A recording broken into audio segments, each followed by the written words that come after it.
ظاہر ہے کہ جب نصیحت مقصود ہے تو قرآن آسان ہوگا، مشکل نہیں ہوگا۔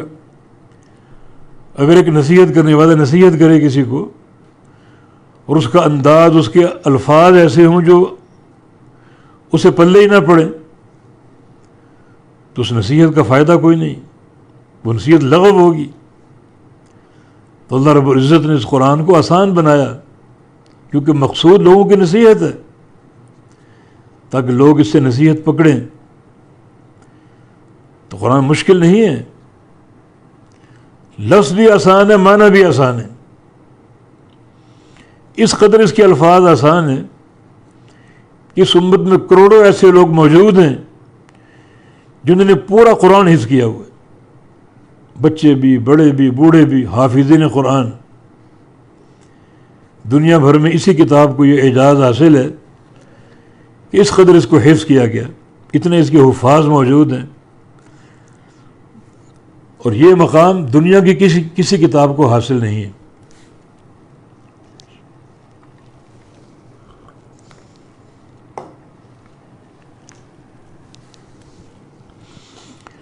تو اس طرح فہم بھی آسان ہے کیونکہ نصیحت کی کتاب ہے، تو اس کو پڑھنا، یاد کرنا، سمجھنا، عمل کرنا، ہر چیز آسان ہے۔ یہ قرآن کا اعجاز ہے۔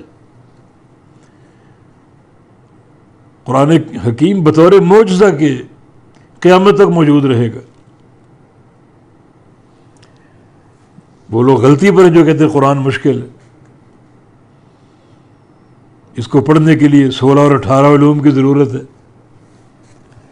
لوگوں کو روکتے ہیں کہ تم قرآن نہیں سمجھ سکتے، مت پڑھو، دور رہو۔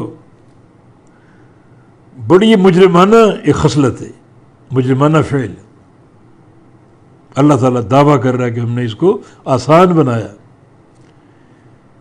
تو اس کے لفظ بھی آسان ہیں، پڑھنا بھی آسان ہے، حفظ بھی آسان ہے، اور اس کا فہم بھی آسان ہے۔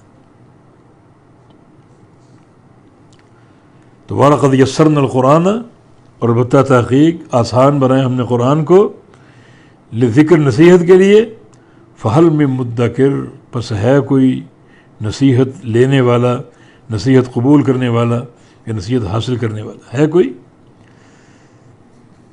یہ قرآن موجود ہے، پڑھو اس کو، سمجھو اس کو، اور اس کی نصیحت کو حاصل کرو۔